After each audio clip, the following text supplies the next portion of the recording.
Hey, good morning, good afternoon, everyone, as the case may be. Welcome to the Satellite Book Club Seminar Series. This is Brian Gockel, Weather Service Office of Observations, and happy you could join us. Subject of our topic of our talk today is examining the use of integrated warning team fire warnings during the February 2024 Southern Great Plains Wildfire Outbreak. Our presenter today is David Hogg, Research Associate at CERO. And our facilitator is Mike Pavlonis from the Physical Scientist and Wildland Fire Program Manager. Glad that Mike is available and facilitating today. Some reminders, session is being recorded. Please keep your microphone muted and webcam off throughout the session. And there's I think a note in the chat to that effect. Q&A session section, as usual, will be at the end of the presentation.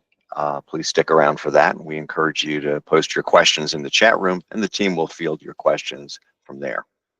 If you're logged in under an alias or group account, please sign in with your full name or specify your full name when asking your questions in the chat. Always looking for future presenters. Please contact the TerrorWest team if you're interested in presenting. And Emily just dropped a link in the chat with to a nice webpage that makes signing up really easy. Training team can help provide training materials, update materials, or find older materials if you're having a problem getting your hands on what you think you might need. Ross Van Til can get you information on that. Thanks as always to OCLO, Geo and Leo programs, and our facilitator, Mike, for guiding today's talk. Before we get underway, a few introductory comments about David. David Hogg serves as a research associate at the Cooperative Institute for Severe and High Impact Weather Research and Operations in Oklahoma. Is a member of the Institute for Public Policy Research and Analysis at the University of Oklahoma, as well as an affiliate and collaborator with NOAA's NSSL, National Severe Storms Laboratory. Across all affiliations, David Hogg seeks to foster relationships, identify collaborative opportunities, and in general, bring together folks from the emergency management practitioner community and the severe weather research community. This includes a particular emphasis on applying emerging technologies to emergency management planning and operational considerations. David, welcome to the Satellite Book Club. Please get underway when you're ready. Okay, thank you, Brian, and appreciate the opportunity to be here and to kind of chat with you all about this work that we've done. Just again, as a little bit of background, just for full transparency. So my background is in emergency management. I was an emergency manager operationally for over 10 years in Oklahoma and Kansas before coming over to the research side. So I look at the world maybe a little bit differently, but it's been a really great opportunity to be part of this community to really improve the relationship between the research world and the operational emergency management world. So if you want to go to the next slide, please. So the project that my team was working on here, and this was, again, a number of us here between the University of Oklahoma, CERO, NSSL, and then colleagues at Texas Tech University. We all work in the social science space, and we have a history of doing some like post-event analysis following significant weather events over the last few years. Historically, our team has really focused a lot on severe weather, tornadoes, things like that. We've been to Mayfield, Kentucky, Rolling Fork, Mississippi, different areas. But after the 2024 Southern Great Plains wildfire outbreak that occurred February 26th, 27th, we really wanted to look at that event from a messaging standpoint, from a operation standpoint, and seeing really how the Weather Service supported the decisions being made during that event for local emergency managers, local fire officials, and first responders. Particularly, what we were interested in was this new integrated warning team fire warning approach.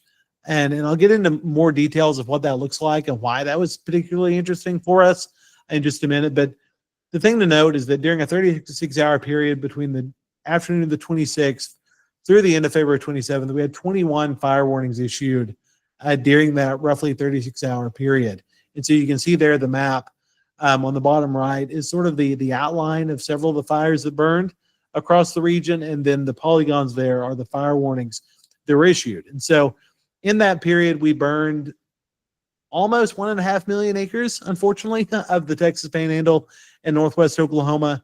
And so obviously the speed of these fires is something that is incredibly dangerous for folks that live in that area, for operations, public good, and private industry. You can also see there the top sort of the burn scars that existed after those fires, including the Smokehouse Creek Fire that ended up being the largest fire in Texas history. So next slide, please.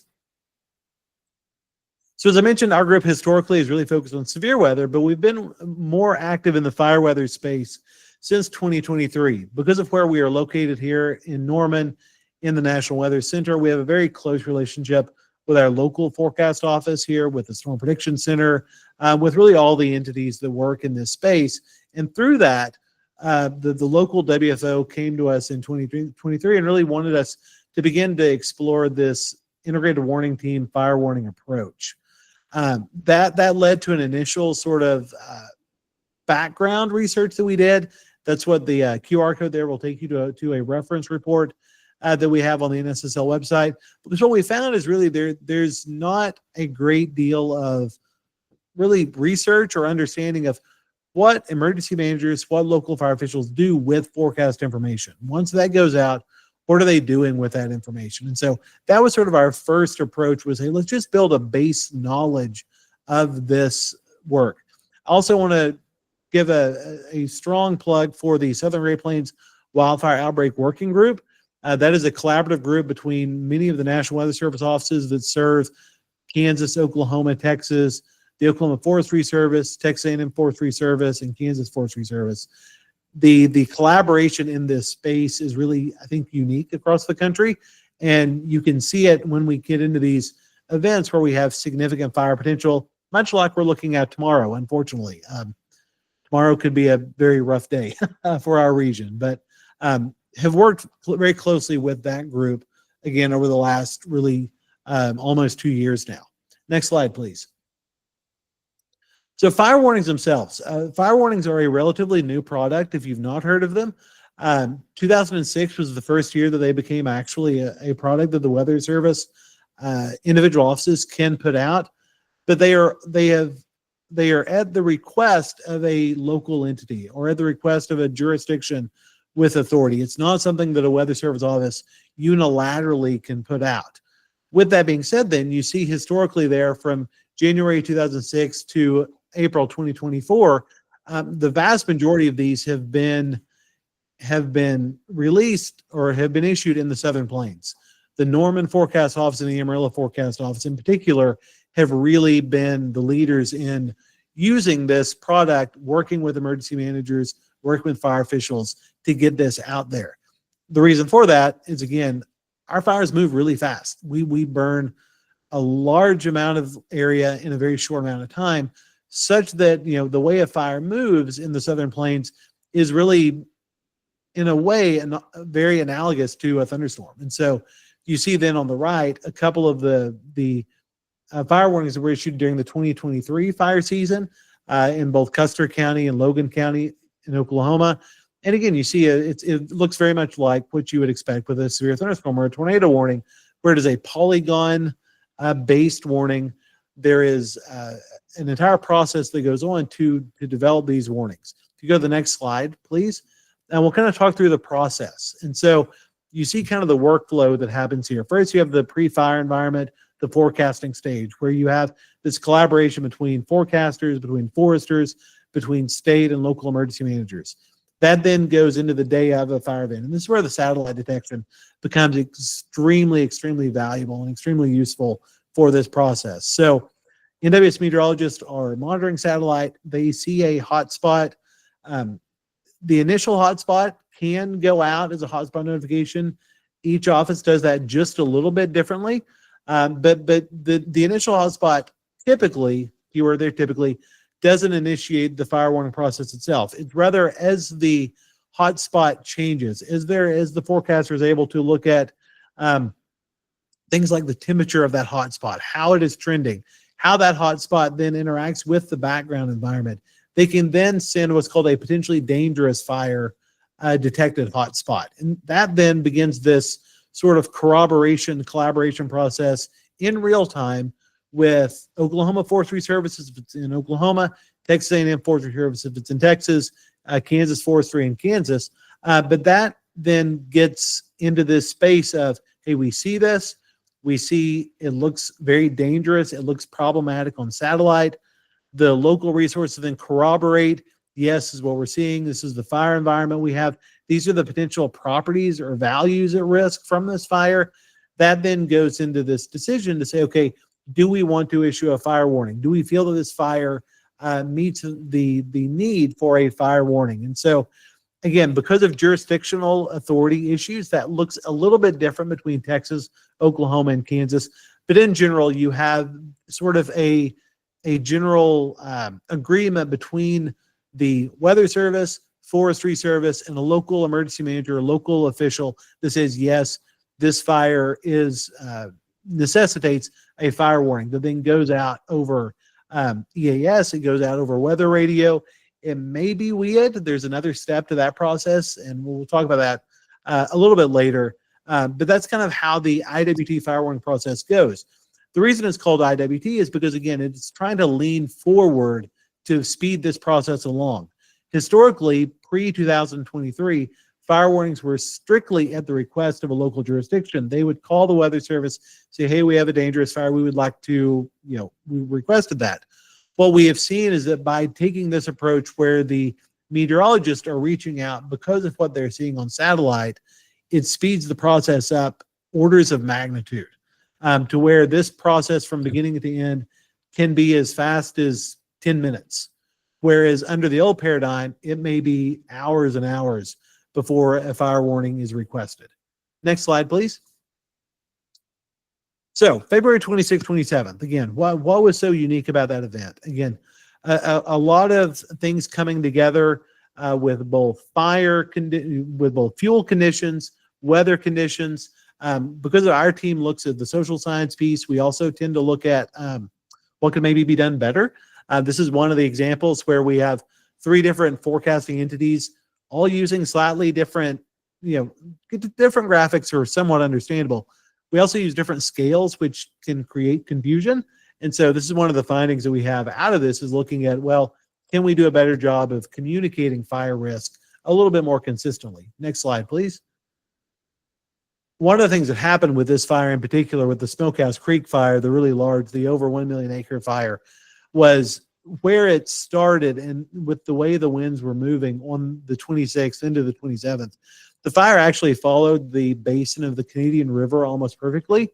You think about how mountains and valleys and ridges, ridge lines work in the western United States with sort of channeling fires. This was very similar, just with a river basin, which again, in the Texas Panhandle, rivers a lot of times don't have water in them. There's a river basin there, but there may not be water there. What that does, though, is it make it very hard to actually fight the fire, to get into that area, to attack the fire. Again, you had wind gusts over 60 miles an hour for 2 days.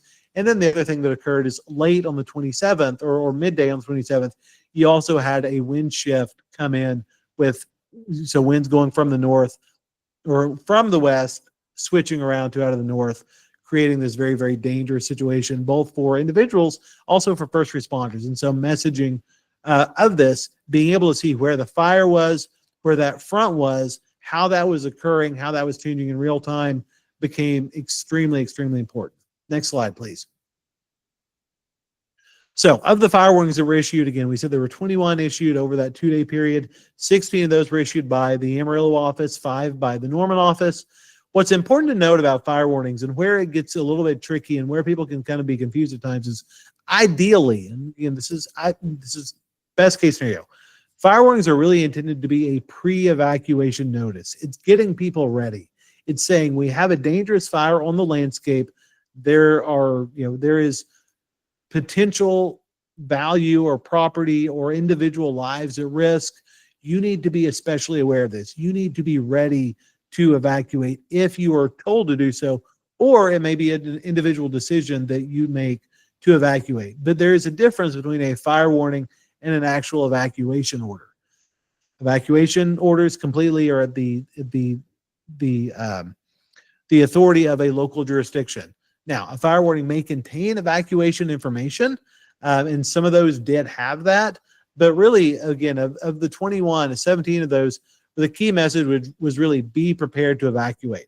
Also within that, though, there was often information for responder safety as well, helping them understand fire behavior is going to be extreme, winds may be changing, there may be a wind shift coming. And so this was communicating all those different pieces of information. It was also being shared on social media, it was being shared by traditional media. And again, this is still a work in progress. I'll be very clear about that. And again, part of why our team is looking at this is to see what should a fire warning really contain? What is the best timeline? What is the best information in this kind of a product? Next slide, please. So in our interviews, we interviewed public officials in the Texas Panhandle, emergency managers, county judges. If you're not from Texas, county judges are the really ultimate local authority. That's an elected position, but they have the ultimate authority to make decisions on things like evacuations. We also interviewed regional planners. We interviewed fire officials to really just understand their perspective of this event. What we got from them, they understood the fire warnings generally pretty well, although there was still confusion in terminology between what is a red flag warning. They're really, to be consistent with what we do in the rest of the Weather Service, really is more akin to a watch versus a fire warning that is being issued for a specific fire that is active on the landscape. There was also some confusion over who actually can issue the fire warning. Because that is considered a non-weather emergency message, a local agency could actually, if they have IFPAWS authority, issue a fire warning themselves. That created some confusion as well there. But one thing that we heard very, very clearly from locals was that hotspot detection, satellite detected fire, both starts and behavior was really one of, if not the biggest piece of information that the local forecast office was giving to them that really impacted their operations during this event. Next slide, please. We also interviewed local media because we know that, again, in events like this, especially in our part of the world, Southern Plains, fire events are not that dissimilar from major severe weather events. So we interviewed a number of meteorologists in the Texas Panhandle area, in the Amarillo TV market. And one thing they told us is the fire warnings were helpful for them because it gave them sort of a one-stop shop for relevant information about an ongoing fire. They do have some challenges, though. Different computer systems treat fire warnings differently. Again, these are meant to be polygon-based warnings, but some of the computer systems treat them as county-based, and so it created some confusion there. And then honestly, just one of the things we heard from them is that just the market size itself can make things a little bit challenging on really these high-end fire days for communicating out both to the public and to their partners.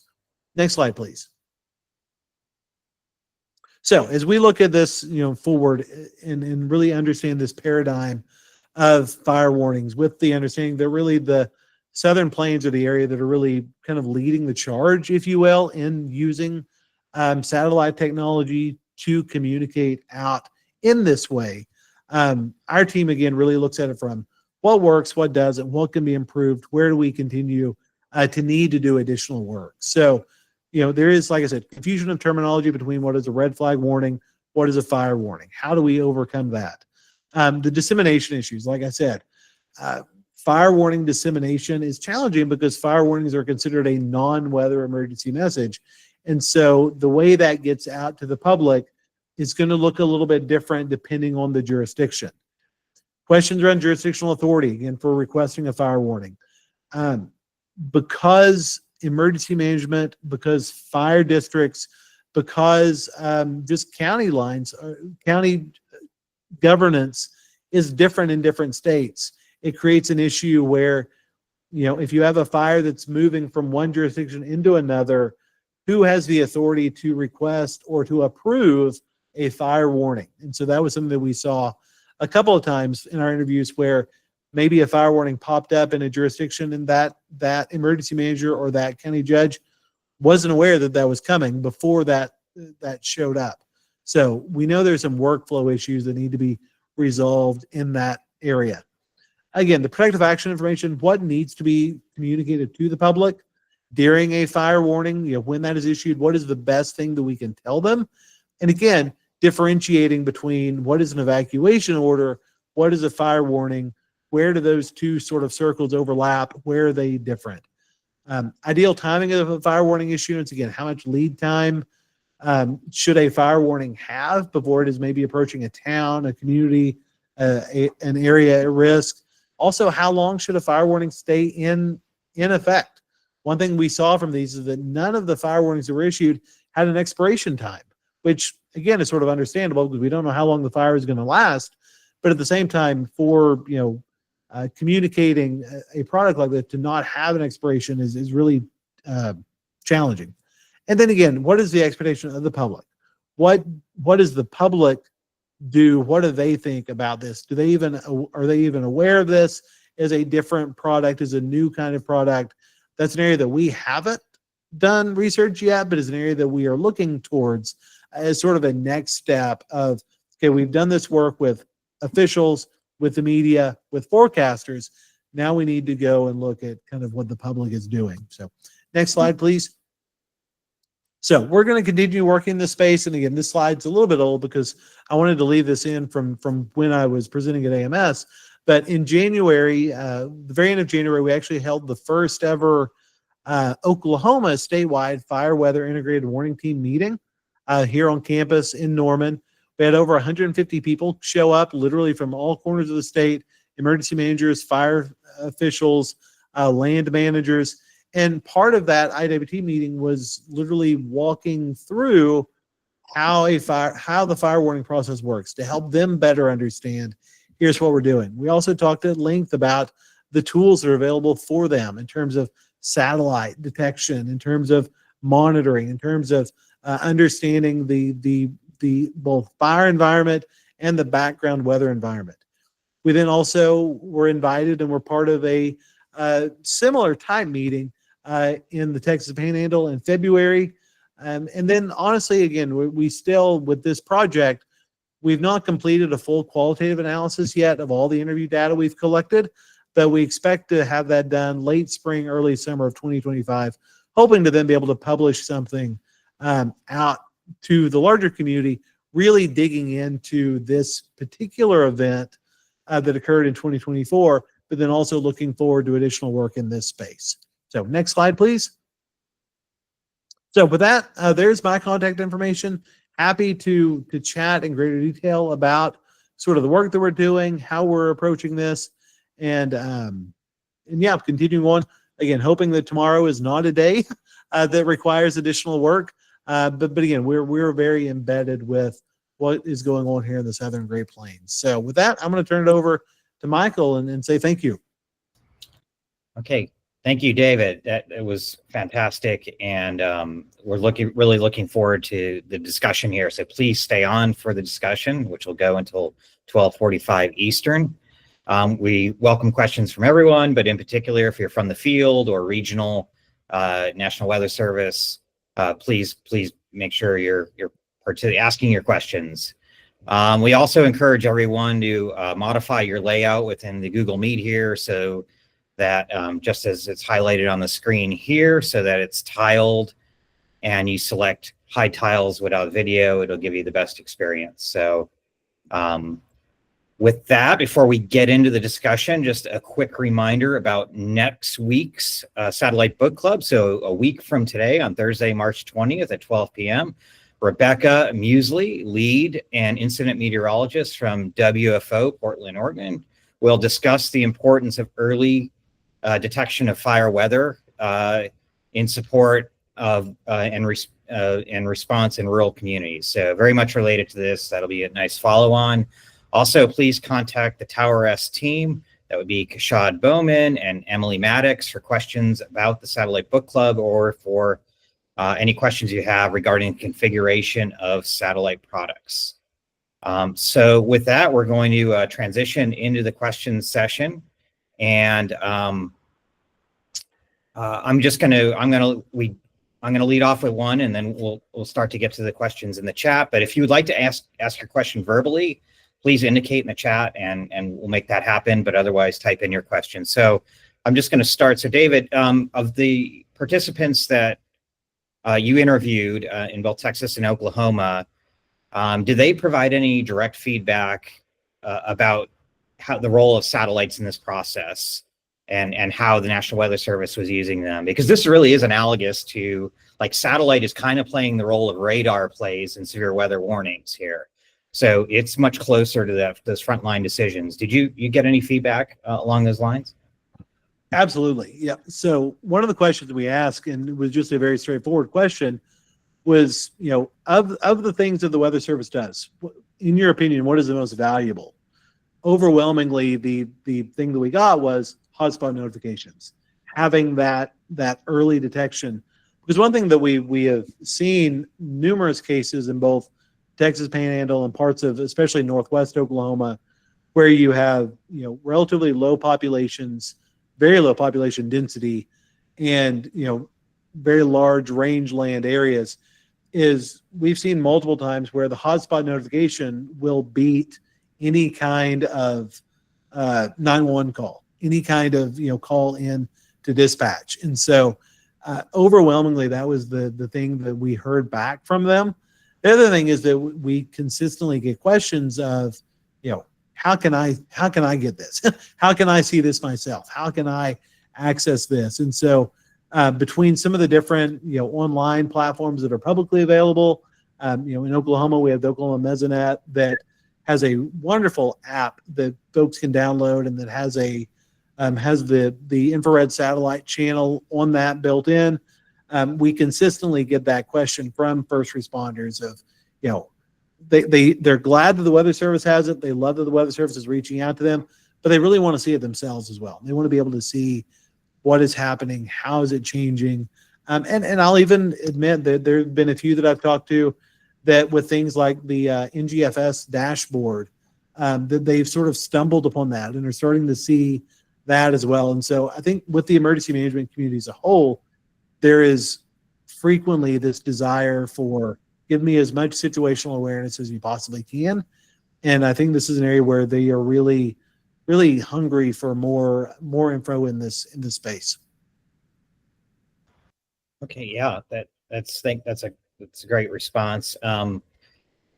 Just to follow up on that, so you have a background in emergency management that you mentioned. How important was that, your background, not only training in social science, but your background in emergency management to building these relationships and getting the feedback, and being able to speak to a variety of local and state responders who are very busy people, and can you speak to the importance of that?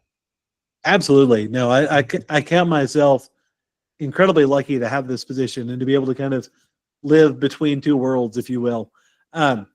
Being able to sort of speak their language, understanding a little bit of their workflows and what they generally are having to go through, I think really makes it easier to talk to. It makes it easier to reach out and to be, almost, I don't want to say empathetic, but really understand, hey, I understand what you're going through. I understand the challenges that you're going to have, and to be able to really kind of lean into, here's what we're doing to try to help you. I think that's a key aspect of this as well. And so, personally, I think it's incredibly valuable to be able to have kind of both of those backgrounds, and to be able to kind of speak the language. And I think also when we're developing the questions that we want to ask, to have someone, very similarly, one of our other team members has a background as a broadcast meteorologist. So she brings that perspective as well. So she kind of knows what a broadcaster is going to go through. And so to be able to craft questions that have some inside knowledge of the emergency management workflow, the broadcast workflow, I think is really, really valuable. Thank you. So I'm gonna go a little bit to the chat now. So this is Kyle Hilburn has a really good question. So this, that the event last February had a major wind shift because of a frontal passage. And as I recall, the models were mistiming the frontal passage. But the satellite, you can see the wind shift in the satellite, and that really.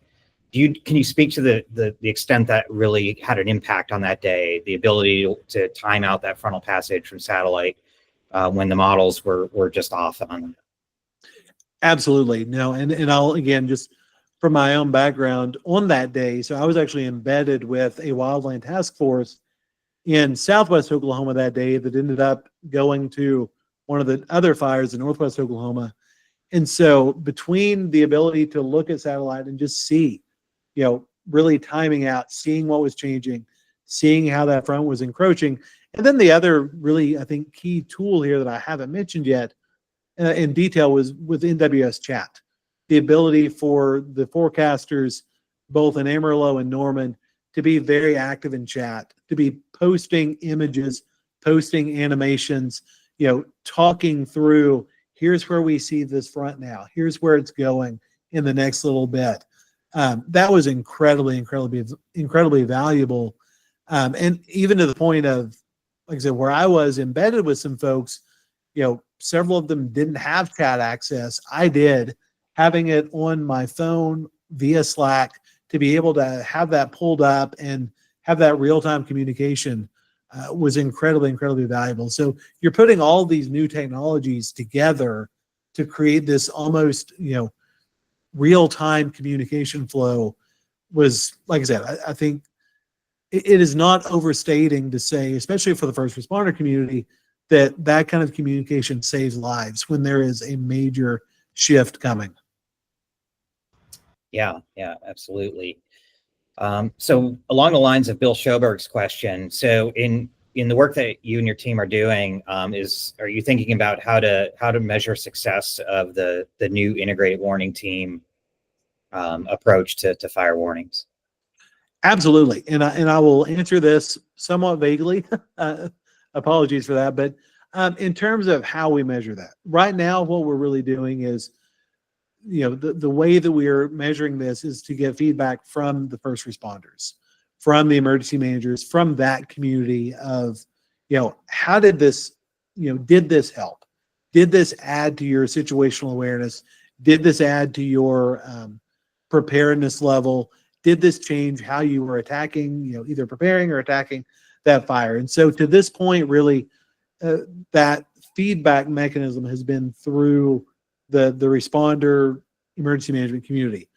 As I mentioned, we really haven't gotten to the public side of this yet. And I recognize that is incredibly important, I think, especially as we think about how this may work in other parts of the country as well.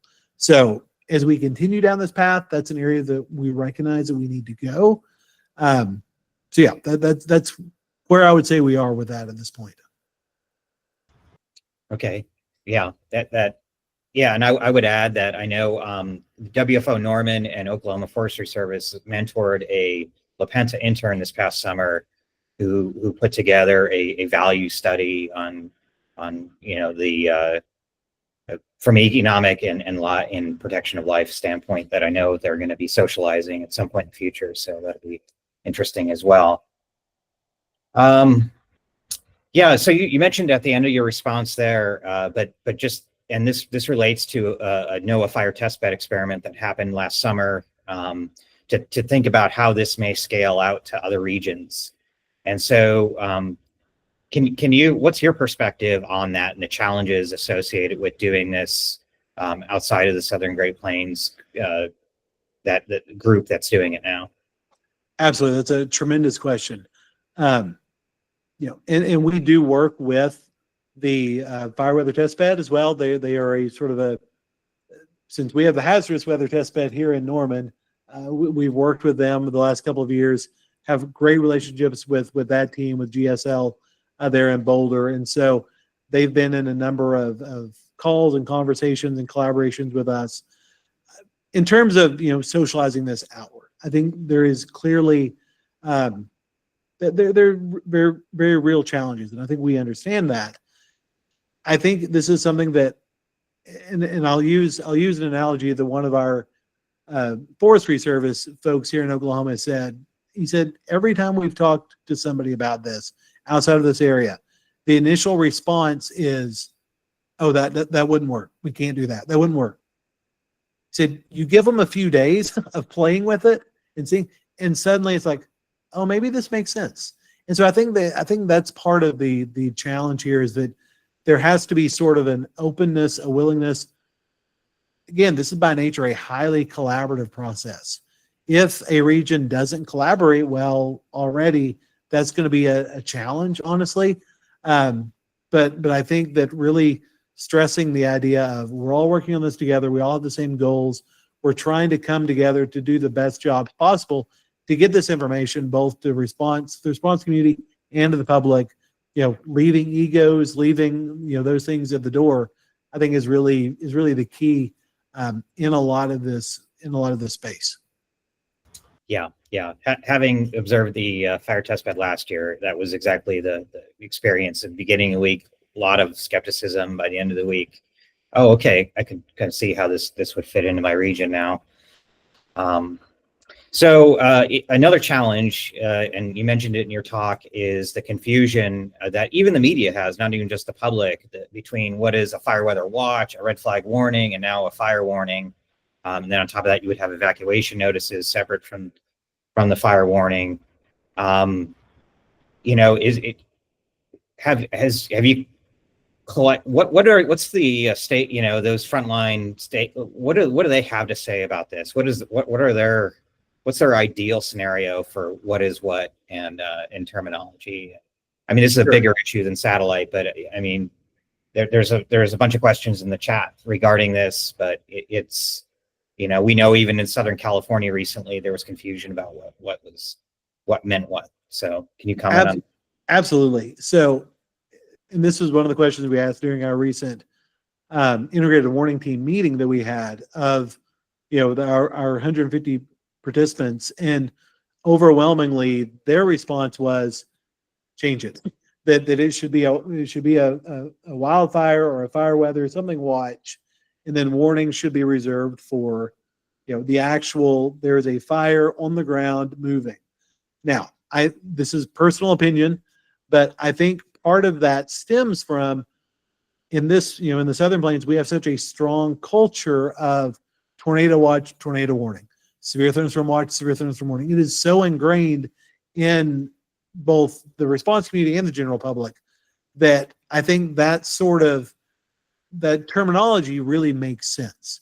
I know that in other parts of the country, it's not that way. If you're in the Mountain West where you don't have severe weather, you don't have other weather hazards as frequently, it may not be quite as front of mind. Also in California with Cal OES, a warning means something very different in their terminology than it means to the rest of the weather service. And so, again, this is a large challenge. We recognize that. I'll also note that one of our colleagues, a collaborator at another university that has done similar kinds of work with fire officials in, more of the Mountain West region, her response to asking a very similar question was the exact opposite of what we got, where it was, do not mess with red flag warnings. So this is going to be a challenge.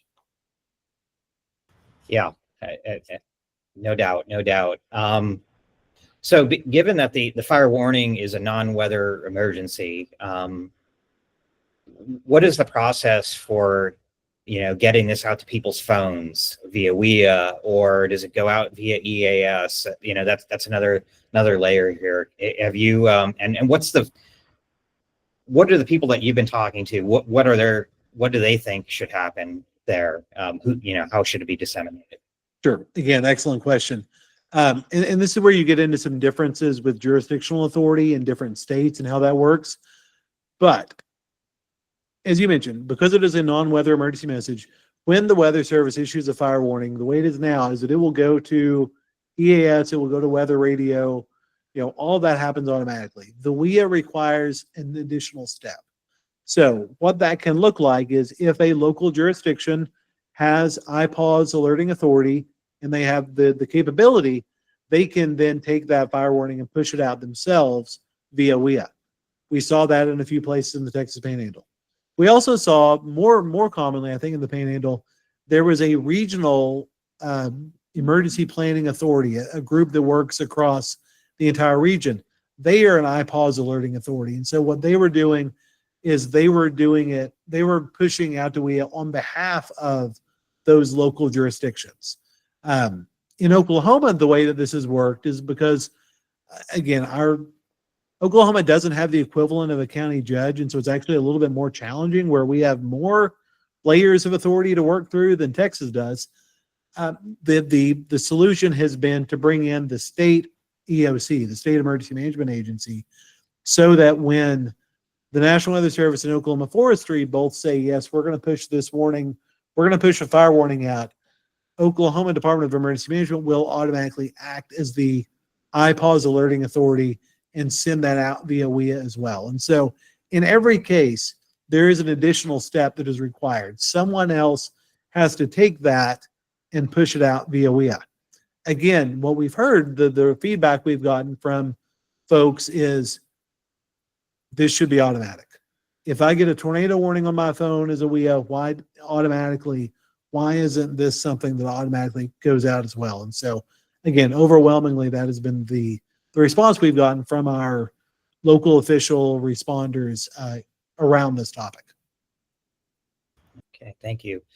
So we'll do one more here, and then I'll turn it back over. But are there any plans to incorporate some of these lessons learned and the insights that your team has gathered into maybe a future fire weather test bed experiment, to continue to chip away at how this can be improved or scaled out? So specifically, I'm not sure at this point. Again, we chat with the fire weather test bed folks a lot. I'm not sure what their schedule is like in terms of their next activities. Would love to do that. Would love to be part of that and work with them. I will say the other thing that we've done, though, is locally here in Oklahoma, I have the opportunity to work with a number of emergency management groups, both on individual levels and then regionally, on tabletop exercise development, design, facilitation. And so we have been working to incorporate this into some of those as well. And then, increasing that understanding on a local level of here's how this works, here's the process, bringing in the weather service to be part of those exercises as well. That's been received really positively. Okay. Well, thank you, David. This was fantastic. This really illustrates, the important role that NOAA plays in the Wildland Fire Challenge, and we appreciate your time. And I'm going to turn it back over to Brian now. All right. Thanks, Mark. Thanks, Mike, for your facilitation, and thanks, David, for bringing us this presentation. A good pairing of facilitator and presenter with your rich and deep fire weather and response experience. Thank you very much, and don't forget to join us. We hope you can join us a week from today. As Mike let us know, Rebecca Musley will be joining us, continuing the fire theme. Rebecca's from WFO Portland, Oregon, and her title will be Early Detection, Fire Weather Support, and the Impact on Response in Rural Communities. So please come back in a week. We'll have that presentation. Apart from that, we'll wrap up today's seminar right here. Thank you very much.